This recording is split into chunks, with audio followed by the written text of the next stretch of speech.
This episode of Nuff Said is brought to you by Tweaked Audio. To get awesome headphones, go to tweakedaudio.com and use the coupon code Southgate to get 30% off, free shipping, and a lifetime warranty. Or you can get there through the link on our website, southgatemediagroup.com. Recording has started. Hey kiddos! Welcome once again to Superconnectivity. I am your host, Charlie, the Professor Esser. And with me, as always, is the man who never has a problem with his hair. Fill me and Perich. He keeps it nice and short. Keeps it out of his eyes. Like nice. Unwieldy mop on top of my head. I can't stand it. Now, this is for those who actually like pop in and watch. You know, you get to see me having problems with my hair. Oh goodness. So, okay, so let's talk about the first thing that was actually I did not even know about, but actually when my comic book guy was talking to me about it, I said, oh yeah, that's kind of right, because the first issue of Naomi is worth like $50 now. I did see, yeah, like that. It was going on, yeah, I didn't know the price, but yeah, I know it's been going for big money on the internet and stuff, yeah. I know, granted, I am going to say totally worth it. That is a great book. Mm-hmm. It's a great series, you know, and if you really need that first issue for some reason, it's gone up in value because, you know, I don't take care of my books. But I had it and I read it and I loved it. So do you think it, is this what you were talking about before about the speculators market once again? Yeah. And again, like I said, my comic book guy says, you know, what do you, because he asked me, you know, what do you, because he said, you do a comic book podcast, right? And I said, yeah, I do several. And he says, what do you think about this new speculation boom? And I said, there's a speculation boom? Well, I wonder, like, yeah. I wonder if it's because it's like, you know, Bendis is on there with David Walker, and like if people are like expecting Naomi to be the new Jessica Jones on the DC side. I mean, I don't even know if the characters aren't similar, but you know, it's like, you know, a Bendis creation over on that side now. Yeah.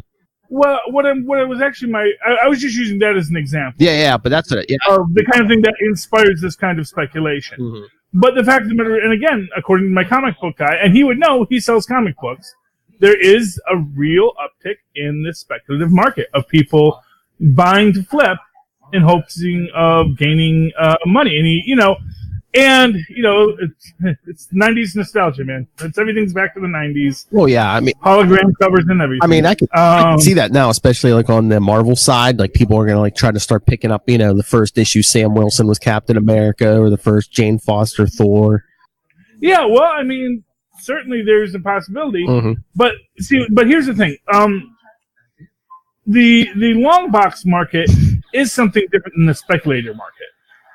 So if you go back now and say, oh, let's go get that first issue of Jane Foster Thor, that's a different thing to purchase than here's issue 1 of this book that you can buy for $5, and you're hoping you're going to sell it in a week or a month or a year for $50. But that's the thing. I don't think a number one holds that cachet anymore because they reboot every year to 2 years, you know. So it's like, I don't. Well, yeah, but I think money wise, the number one has lost its value. Now it's like, they're bringing so and so character into the MCU. Where was their first appearance? That might go up in you know. Well, yeah, but what I'm saying, but again, that's a different. That's a different type of market.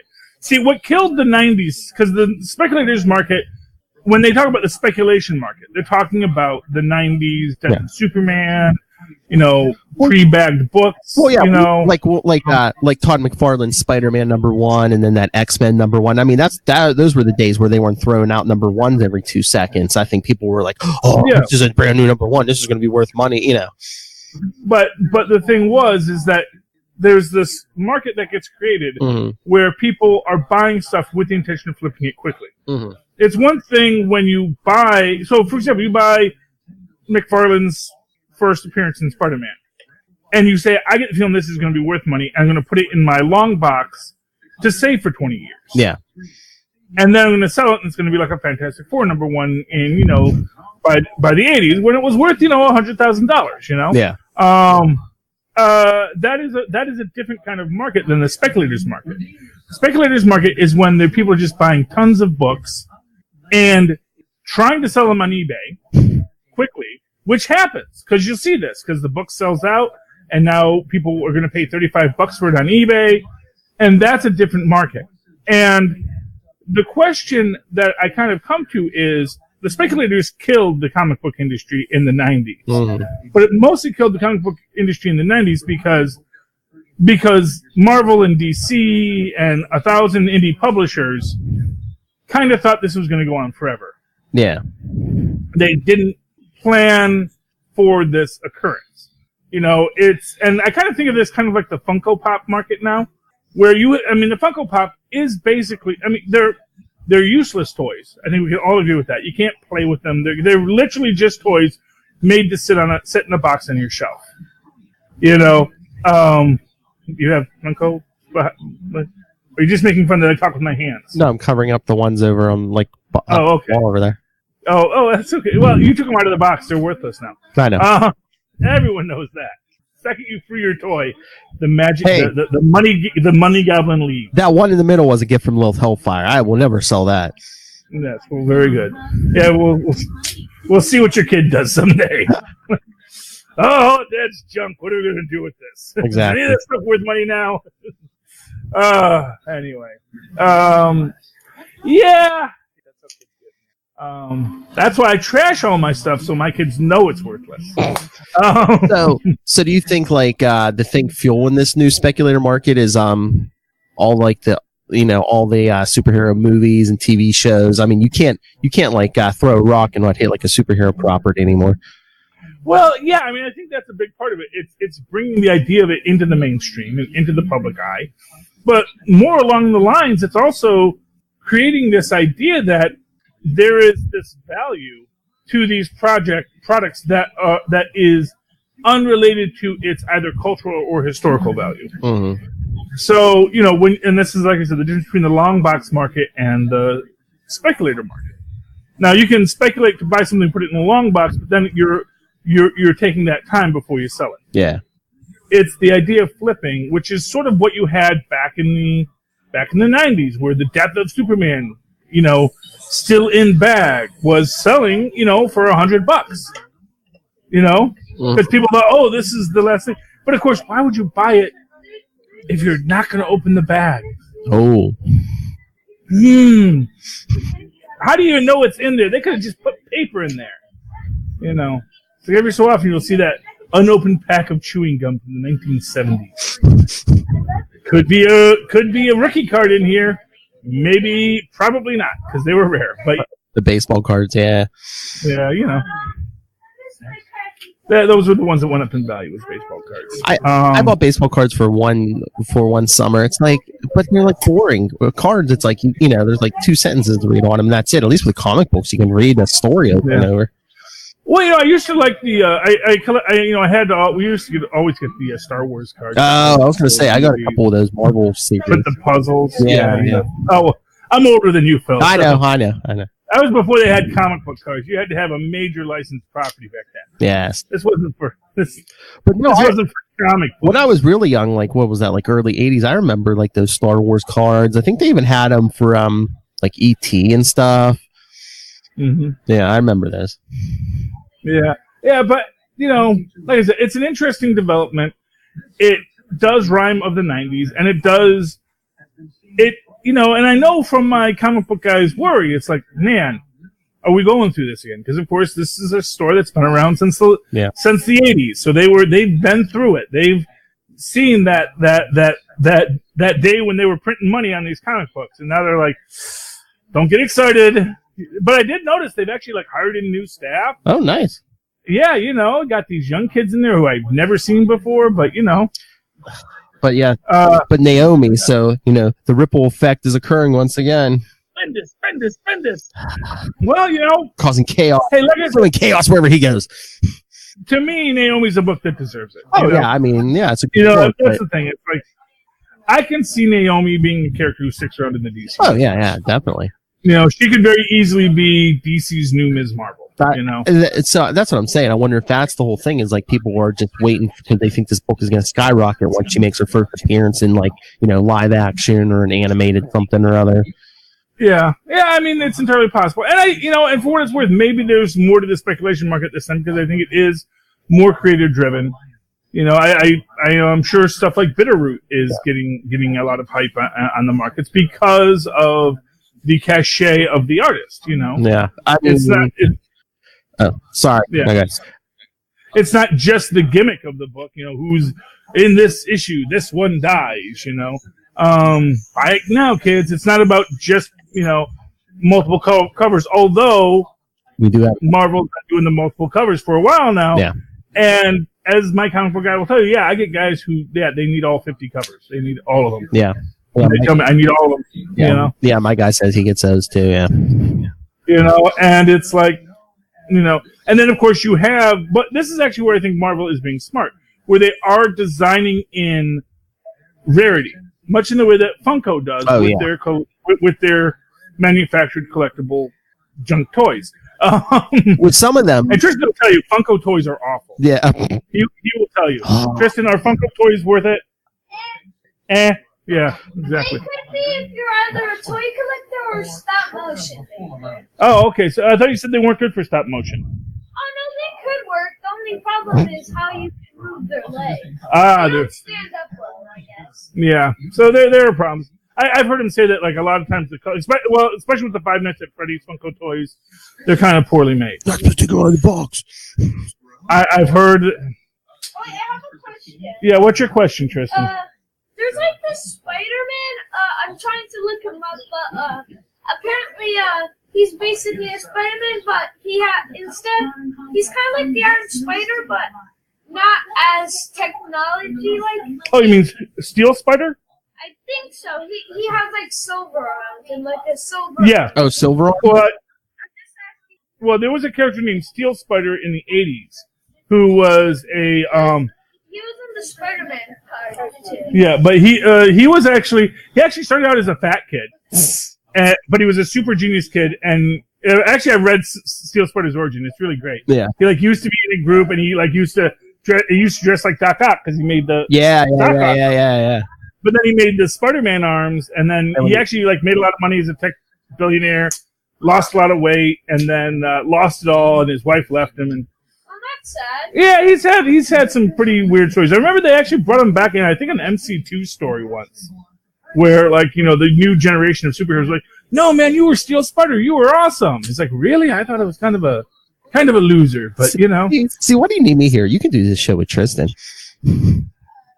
I could. But no, I was going to say, if it's like I thought you liked it. I do like it, but I'm just, you don't even need me. But no, if he's saying it looks like Spider-Man in silver armor, like Peter Parker was like one issue. I think it was Web of Spider-Man 100. He invented this armor. There was no Stark that, there was no, it wasn't like an Iron Man suit. It was basically just a suit of armor to go up against a group of villains. Yeah, well, possible. When he says it looked like Iron Spider but cheaper, that made me think of Steel Spider. I would like it if Steel Spider was a character in one of the video games. Steel Spider is awesome. I love Steel Spider. Don't hate on Steel Spider. Yeah, but he had those spider arms on his back, so I just wonder if people are going to worry about confusing him with Superior. Yeah, well, actually, and then there's actually another what if story where Peter Parker doesn't get the Spider suit, but he actually makes the Steel Spider arms himself. Yes, because he's a genius. Yeah, because I think someone else got Spider-Man's powers, like Flash Thompson or something. He has to stop him. Yeah. There's lots of stories with Captain Spider. I like Captain Spider. He tries to do right, but it's hard to do right when you're, not smart. Oh, and speaking of geniuses, or the overuse of the word, so Tarantino has a new film coming out. Called Once Upon a Time in Hollywood, and this thing, first of, this was a film I had bad feelings about because of one scene in the trailer where you basically have Bruce Lee bragging about how his hands are a deadly weapon. If I get into a fight with someone and I kill them, I'll go to jail. And Brad Pitt says, yeah, that'll happen to anyone if they get into a fight with someone and kill them. Yeah. Which is, true and funny. Liked it better the first time I heard it in freaking Jailhouse Rock, Tarantino. Come up with your own lines, write something that's original for once.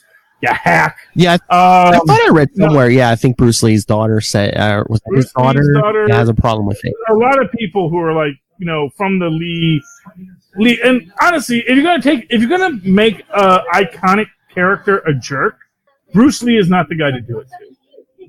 Okay, this is a guy who was beloved, and there's not really a lot of negative stories out there about him. Like, the worst story you have about him is that he was kind of a workaholic dad, which, a workaholic dad in the 60s, is that something new? I mean, and then he did work himself to death, and then you have like the whole Lee family curse storyline, all that kind of stuff. But no, as his wife said, Bruce was always getting challenged to fights. He never wanted to fight people on set because he had no reason to. He was by many accounts, by Chuck Norris's own account. So hey, you can't hate on Bruce Lee if you like Chuck Norris. And Chuck Norris, who was a legitimate karate champion, he actually won an Olympic gold. For those who don't know, how we know who Chuck Norris is, that's his backstory. Bruce Lee, he did the 1-inch punch. He did a lot of really, really fancy, almost superhero kind of stuff.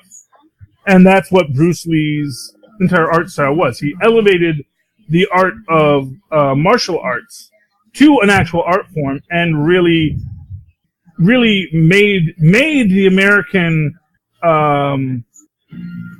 interest in that kung fu world and kung fu legends, of which Tarantino is always happy to steal from. And then it strikes me now, because apparently, so spoilers for this movie, something that's not in the trailer, is apparently Brad Pitt beats Bruce Lee in the fight.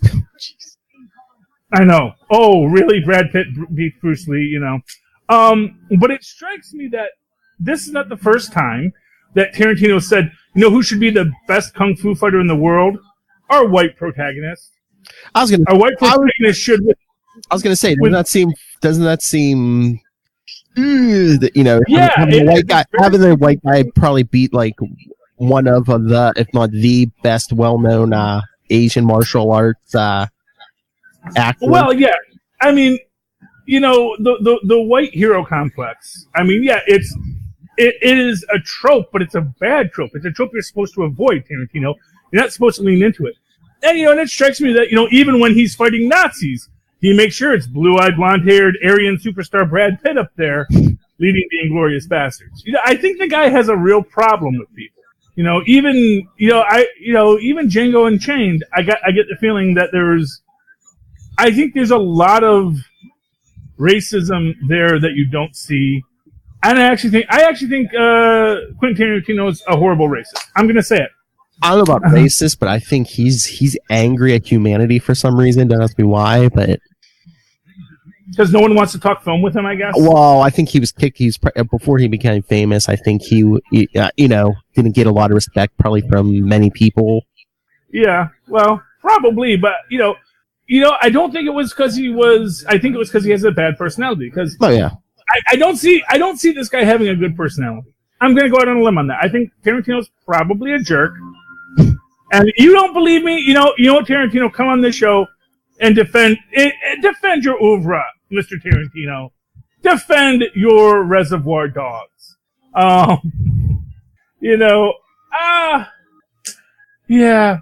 But that's it. And I just think that this is a recurring theme with Tarantino. I think that he's often had this problem where he is trying to tell this story that homages, the great grindhouse films of the 70s, but doesn't understand that you can retell those stories in an intelligent way. They don't have to be as tone deaf and poorly made as the originals, And, that's the thing. I just don't think that, And, and as I was saying, finally has one black protagonist. Well, I guess maybe you could say Foxy Brown was a black antagonist. So yeah, okay. So there you go. So his second black I mean, the first Kill Bill. I mean, he basically, your main protagonist. He has his main protagonist, a woman, get raped while she's in a coma. Yeah. Oh, yeah. And of course, our main villain in there, of course, is the guy who stole Bruce Lee's job on Kung Fu too. So yeah, which maybe casts him well as a villain, but at the same time, there's just a lot going on there that I'm not quite sure about. And I knew when I saw that scene because I was really excited about this film because everything else about this film really seemed like something I would enjoy. But then they put that scene in there, and I'm like, this is going to ruin the film, isn't it? This is going to make this film a bad film, isn't it? This is going to be the Martha moment for this film. Now, I don't know if it's going to have enough better moments to make you forget about the Martha moment. But from the way I'm getting press on this, I'm thinking that you get stuck in that Martha moment and you never get out. Well, yeah. And that's a trap. You got to avoid it. You got to avoid your Martha moments. I mean, that can bog down a good movie, and just look what it did with Batman v Superman. Yeah, and no, yeah. But that wasn't. I mean, well, I think it. Yeah, there the Martha just made you because it just stopped you, and it just made you realize how much of everything else was bad. Yeah. I mean, I'm a Batman fan, and I don't enjoy that movie for the most part. Honestly, it was just. And I don't care. They're like taking down the Snyder Cut site because in the end, no one cared because, again, much like Josh Trank's Fantastic Four, it's like I don't think Snyder was really making a better film than he made. I was gonna say if it's not well written or not well made, what's more of it gonna do? Exactly. Flaws more. Exactly. Because even the stuff that he thought was good was actually very bad. So. Mm-hmm. I mean, that's the problem. That's the problem with these guys like Tarantino, like Snyder. Mm-hmm. They get so in love with their own stuff, they never think that maybe this isn't what I should be doing. Maybe this isn't the story I should be telling. Yeah. Maybe I need to look at what I'm saying, look at what I'm writing, and maybe think about how that might look to someone who isn't me. Mm-hmm. And, that's the problem with filmmaking. Now, to talk about some good filmmaking right now. Okay. Something I thought was going to be awful. At first I got excited about it, and I got mad about it, and I just finished the season, and I am completely 180 right back on it. The Boys is phenomenal. Like I said, I just started it. I'm like halfway through the first episode. Yeah. I mean, I'm going to warn you, man, it gets raunchy, it gets dirty. Not as bad as the comics. Well, I mean, it gets a lot more human than the comics. Yeah, I mean, I already saw the scene where the Deep. I don't know how far he goes, but I see him trying to pull a Me Too movement. Oh yeah. Well, they touch back on that. Okay. It's the Deep is so Aquaman. You mean Jason Momoa? No, they make him look like Jason Momoa here, but he is so meant to be Super Friends Aquaman, and everyone treats him poorly, and he does lash out, and he's pulling his mackerel out. Yeah, well, he does talk to aquatic life, and it's but it is that reality that no one cares about the ocean, and that is his constant trouble. Is that he is the ruler of 75% of the planet, but nobody goes there. So can I assume? I mean, I'll watch more, but can I assume he's lying when he says, "Oh, I'm number 2 here"? Yeah, you can. Yeah, I don't ever remember anyone saying Aquaman was in the Trinity. Yeah, I know. I think you got to get. It's like sometime after. I mean, here's what I'll say: Aquaman, big enough star that he got into the original Super Friends. Mm-hmm. So he was arguably the 4th member. He was the 4th member of the Quadrilogy? The Quad Squad? Anyway, he was there in the Super Friends, but this is the Boys, and it ain't the Super Friends. Yeah. And if you do modern ranking, I think even now, Aquaman is like, after the Flash, Yeah. It's, Batman, Superman, Wonder Woman, Flash. I was going to go Green Lantern before the Flash. I was going to say Flash, and then Green Lantern and Aquaman have to duke it out. No, because Green Lantern at least is powerful. Yes, yeah. Yeah, is way more powerful. And although they have this great story about being the fastest man alive, and and A-Train having to defend his title at these track meets against other super speed superheroes. They did that in National Quasar. They did at a track meet, or it was like an intergalactic thing, but like yeah, held by the runner. Yeah, I remember. Yes. Running, that is the thing that keeps death at bay. I'm outrunning death.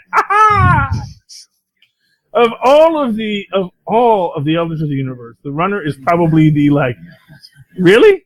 That's your cosmic obsession? Running? It's not even like general athletics, it's like you can argue like the champion is kind of like general athletics, but it's like nope, I just run fast. That's what I do. Get your heart pumping, it gets the adrenaline up, Yeah. But but that also kind of suggests that shouldn't the runner be the fastest man alive? Because he is the runner.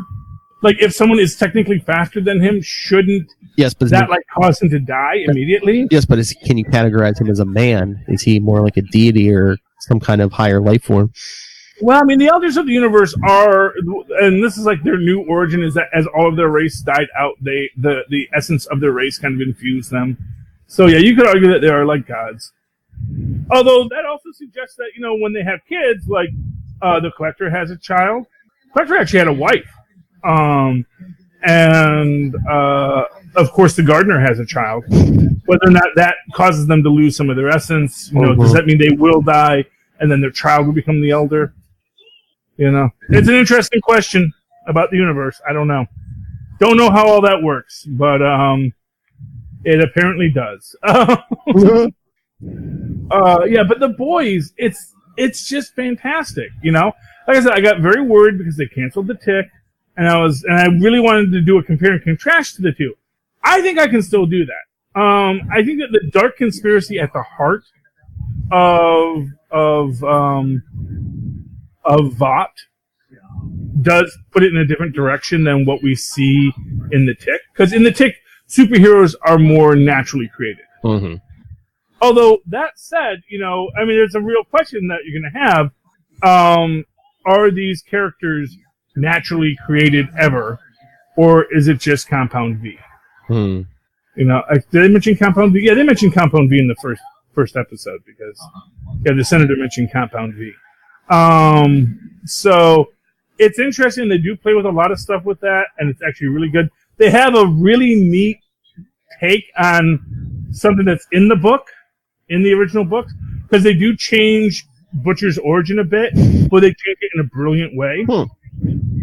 And what they do is very fascinating and opens up a lot for what this story could be.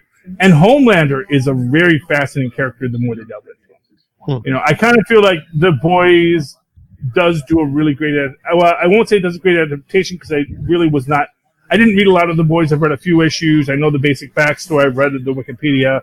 I enjoyed the books I've read, but so many books and so little time. But as I watch The Boys, it's like, this is really good. This is really, really good. I'm looking forward to season 2. Frankly. What? It's a short season. I only watched the half of the first episode, but I don't know why it struck me this way, and maybe it's because they had a series in the early 2000s, well, maybe mid 2000s or whatever. But what kept coming to mind for me is not like Aquaman, Superman. Basically, I was thinking Squadron Supreme. For some reason. Oh yeah, it's kind of it's definitely Squadron Sinister. Yes, yeah. Or like I said, did you read that mature rated book in the 2000s? Oh, yes, Supreme Power or whatever. Yeah, Supreme Power. Yeah, which I think was kind of intentionally. Well, it was intentionally an answer to all of the other grim and gritty reboots because, as people will point out, that actually. The superhero deconstruction was done first by Marvel with Squadron Supreme. Yes. When they had their ongoing series in the 80s. Came up before Watchmen did. Yes, by Mark Grunwald, yes. By Mark Grunwald, the great one. And it's a great series, great book. Love Squadron Supreme. And touched on so many things that other other stories would touch on later in the way that they evolved them. But yeah, it's an interesting take on the concept of superheroes, and actually almost gives you a moment to where you kind of sympathize, especially in that first episode, where you sympathize with Homelander when they're at the at Starlight's first big meeting, and they're all talking, everyone, and talking about profit and loss and who's marketing and licensing what, which again, actually, that's something that's really great in I think it's called The American by Dark Horse, which is about the how basically they keep on just putting in a new Captain America every time the last Captain America dies, and the guy who was his kid's sidekick in the 50s, got written out of his stories, and he's all bitter. He says, "Yeah, well, no, the reason why they wrote me out because I was getting half the licensing." So the American was sick of sharing that money.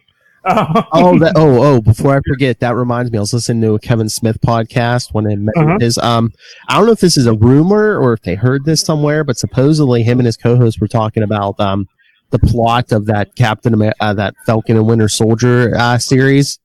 Mm-hmm. Part of it is going to be like the U.S. government being like, they don't want Sam Wilson to be Captain America. Mm. Steve may have wanted him to, but the government. Are we going to get John Walker? I don't know, maybe. That'd be awesome.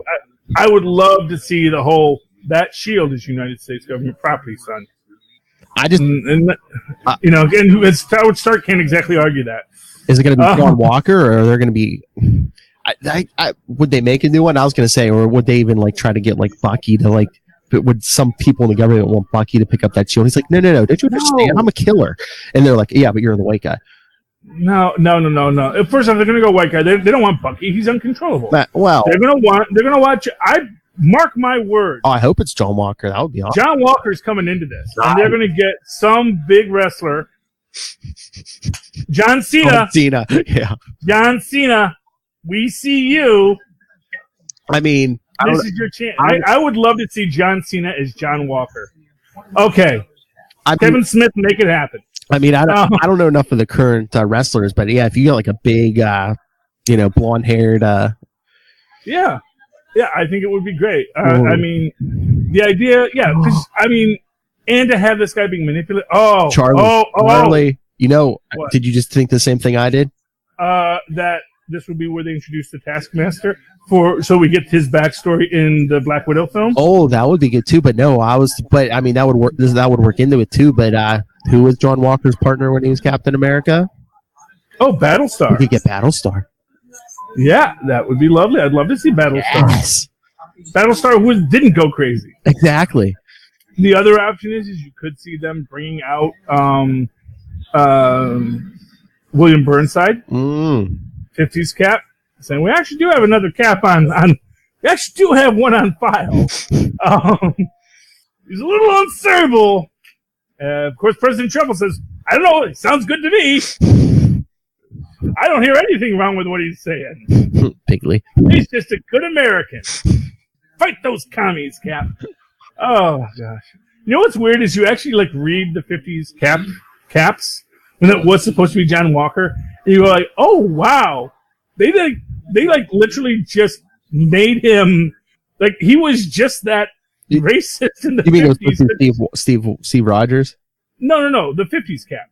You read the Captain America Comic Smasher books. Okay, yeah. If you ever get one of those collections, okay, because they reprinted a few years back when they did bring William Burnside back. He is racist and just so insanely anti-communist and really just feeding that right-wing propaganda machine in those books. So it's one of these weird things where it's oh wow, this was actually when they actually brought back William Burnside, or the original 50s Cap, they were kind of just making a note about, see, this is how this Cap was. Mm-hmm. This was the kind of guy he was. So, this is why that classic Cap doesn't work in the 60s. Yes. So, but that was a great series. So yeah, I'd love to see the government not wanting Sam Wilson to be Cap. And I don't think they're going to want Bucky to be Cap either. Yeah. I don't think that's going to be the conflict, because you've got to remember that actually, when Bucky was Cap, Falcon was sort of showing him the ropes too. Yeah. So you're kind of maybe going to get that reversal, that same dynamic. The Bucky Falcon relationship goes pretty deep, and so I'm looking forward to that. You know. Oh, I wonder if by the end of the series, if they're going to like clean up Bucky's, like he can't be the Winter Soldier. That was like a Russian thing, and by the end, if he's going to get some kind of like blue and red costume or something. Yeah, well, that'd be neat. Or he just becomes Nomad, man without. Oh, yeah, too. But I'm just wondering if they're going to get rid of that Winter Soldier thing. They're like, that was a creation of the Russians, you know. Yeah, well, I think he's just Bucky. There's so much blood on that Winter Soldier mantle. Yeah. Yeah, but but that's the thing. It's like even in World War II, he was just Bucky. Oh no, was he the White Wolf or whatever? Well, yeah, he was the White Wolf in Wakanda. But no, I think he'll just be Bucky. Yeah, because he was Bucky in World War II, and that was like the thing. Like in the comics, it's like. What's your superhero? My superhero name? It's Bucky. Put a secret identity, I know. Yeah, he doesn't have one. Although they did make the joke that, everyone knows that Steve Rogers has a best friend named Bucky, and that Captain America's best friend is also named Bucky. Can't put the two together. But I guess Bruce Wayne couldn't do that with his partner in the 40s. Yes, well, if he'd called Batman and Dick. Yeah. Batman and Dick. Although, man, Rhythm of it would have had a field day. Oh, boy. Yes, good old Nightwing. Oh, can't wait to see Burt Ward Nightwing. Yeah. I'm just so excited for that. Do you think they'll do straight out? Do you think they'll do Nightwing, or are they just going to have him? Because in some of those older DC books, like Earth 2, like Grayson stayed Robin. Do you think they'll just have like an older Robin, maybe? Well, I mean, first off, let's remember that Burt Ward is actually in his 60s. That's what I'm saying, yeah. Yeah, I mean, and I don't think he's in the best shape. As very few people in their 60s are in the best shape. I mean, I'm not saying you're going to put him in action, but you can have him in a costume or something. Yeah, I mean, I'd love to see him in some kind of costume. I mean, I think everyone would. I think we're all sad that we don't get to see Adam West in a costume. Mm-hmm. And there have been talks, he might be Commissioner Gordon, he might be this, he might be some other character entirely. He might be the President of the United States. Although I think it is confirmed that Lynda Carter will be Wonder Woman. She's not Queen Hippolyta. It makes me wonder if they're actually going to be, if they're going to visit that it is just going to be that Kingdom Come world. And you just have, actually the most logical thing is that Burt Ward will be Batman in that universe. Oh, yeah. And they're going to they're going to sort of armor him up as Batman. Sort of that, Dark Knight. Either that or they had Dick Grayson as Red Robin. If they do something like that, because I bet you that they're going to find a way to honor Adam West's Batman. Now, I guarantee you. Well, yeah. Well, the logical way is that you have Burt as the new Batman, or Dick as the new Batman, because that's the logical role. And when you're in the Batcave, and you're going to see the old Bat computer, and you'll see like the Bruce Wayne, the Wayne Foundation, Oh, that's going to be sad. It's going to be like if you reference his death, it's going to be like, yeah, it's that that there's that final death trap he couldn't escape from or something. Yeah. Should have wore the thermal B-long underwear that day. They should have did the crossover like a couple years ago. Come on. Well, yeah. Nah, I mean, I think we all would have loved it. But I think honestly, it's kind of weird because I don't think it's Brandon Routh, right? Yeah. Yeah, I don't think he fits into that old group. It's like, I mean, yeah, okay, granted, Lynda Carter still looks pretty hot. Oh, yeah. But if nothing else, it does show that, like, Kryptonians just don't age, Yeah, but I think Routh he's the only one living who played Superman. He wasn't the last Superman.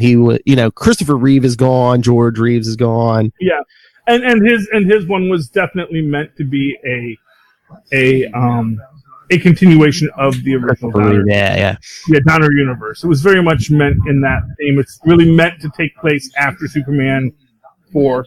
Yeah, yeah. So basically, you do Brandon. Brandon Routh's already there. 2, you use him. You're honoring both his movie and the Christopher Reeve stuff. Yeah. Oh yeah. I mean, I do think it's good that they got him, and I think I think he can do it. No gray up his hair and do all that stuff.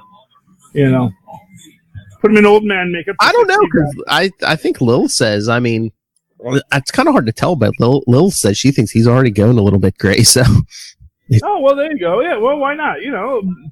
I'm just saying Kingdom Come Superman. He had full on Reed Richards. Reed Richards, yeah. Yeah, I got a little of that, like one of these sets. Yeah, it's me like too. 2 or 3 like little gray hairs. Like, oh man, I'm going all Reed Richards. I didn't even know you could just go gray at the temples like that. But it stopped. My hair is so luxurious. It's just stopped. Like, come on, man, make me look like Reed Richards. What? That's the incredible story of Stan Lee's you didn't buy gray at the temples? I never saw it in the wild. I never have. And then now it's, I guess it could happen. Except for me, it's only on one side. It's like kind of skunk boy, but Well, that's it. My beard, I get like big white streaks in my beard, which is why I don't like to grow my beard. Well, that's another thing why you keep your hair short, Charlie. I say like hide the gray a little bit. I would definitely do that if I had the time and opportunity. I gotta get like hired in. I gotta be locked into my job. I gotta be like do 2 or 3 months there. Then mustache is back. The hair is gone. I get to be me again. Gotta be me. That's the dream. That's what I want. It's a slog, man. It's a slog. So before we got a couple minutes, you want to talk any comics? I mean, I don't know if you want to save stuff for these things. I mean, I've read a lot. I've read the Final Infinity Warps, which was amazing, especially the I like the War Machines 3, the little additional story in the back. I was gonna say, do you want to read that? Because I don't know if Lilith read that or is gonna want to talk. We can talk that. I also read Red Hood and the Outlaws. Oh, she'll want to talk. Dark. Oh, okay, we'll save that one. Yeah, save Red Hood. Save Spider-Man and Red Hood at least. I know she'll want to. Okay, she'll talk. Yeah, well, I haven't read Spider-Man. Conan, we can talk Conan. This was a good episode. Then we have Captain America and Fantastic Four. Fantastic Four I loved, by the way. And I wonder if they're gonna have. Well, you want to talk Fantastic Four? Because does Lilith beat Fantastic Four? Well, all I want to say is this: $5. They solved the problem by Alicia breaking out her own radioactive clay again. Yeah.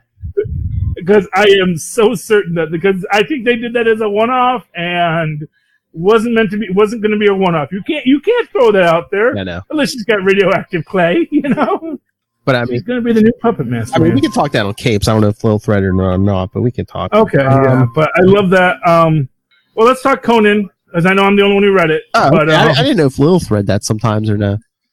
I don't know, man. I don't. You know what? Pick a book. Okay, let's talk Infinity War. Yeah, Infinity War. Yeah, Iron Hammer. Yeah, saw it. Yes, Iron Hammer, and which we basically get the idea.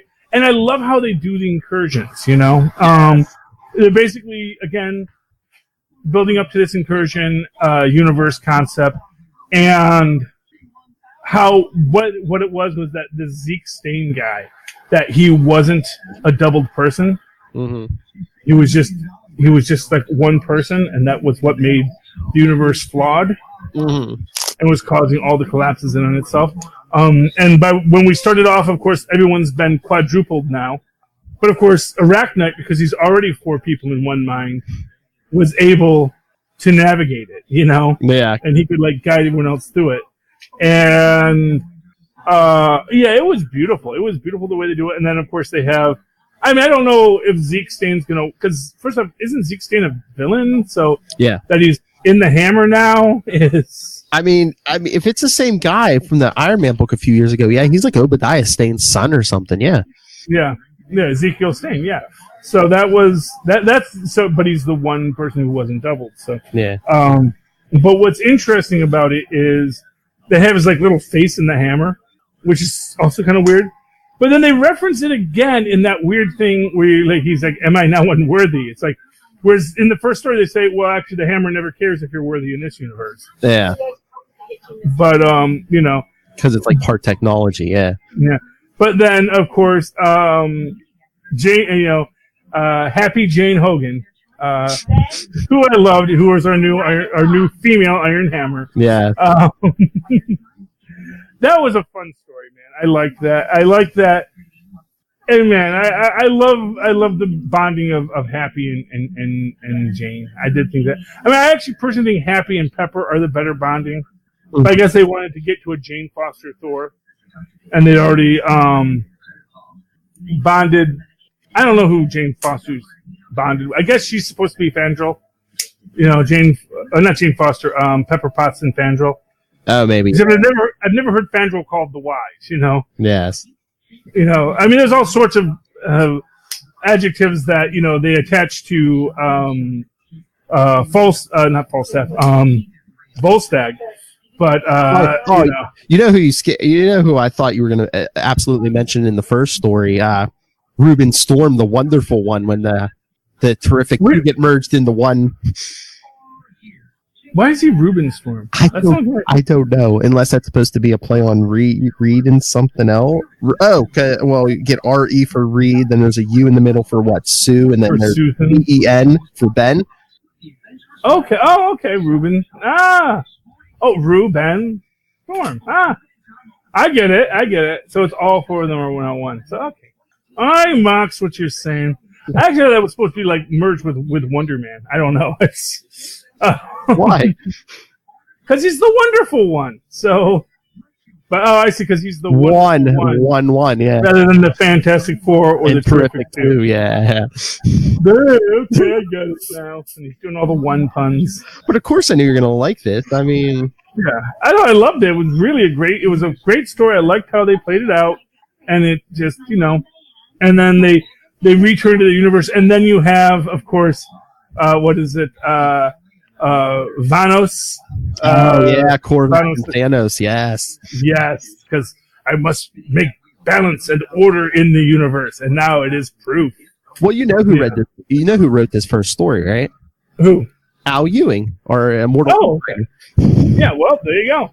I mean, it was a great book. I loved it. I enjoyed it. I recommend it to a friend. Well, let's read the book. We can ask her. All right. Should we get out of here? Because I know it looks like she needs. We can get out of here. If Lilith is on time, then yeah. I guess I don't know. We'll take her a quick break and come right back. All right. Okay. So until next time, cats and kittens, you can always reach Phil at. You can reach me at nightwingpdp@gmail.com. On Twitter, I am at nightwingpdp. And you can catch Superconnectivity everywhere. Facebook, Twitter, Instagram. Send us voicemails, 614-382-2737 at 614-38-CAPES. And, of course, if you'd like to write to me in an old-fashioned email way, there are Oz and Pos instead, you can do so at superconnectivityblog@gmail.com. I had to remember what I was pitching here. That's superconnectivityblog, all one word, at gmail.com. And, of course, follow me on the Twitters as I live tweet things when I feel like it. At Charlie Esser, that's CHARLIESSER. Look for the two E's in the middle. For quality. Bing.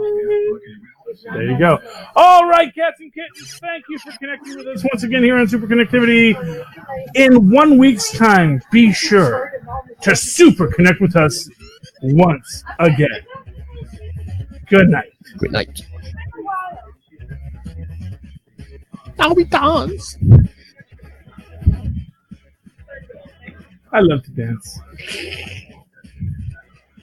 Do the wave. Ooh, my amazing mental powers. I'm like Slade Wilson. His arms are rubber. Oh!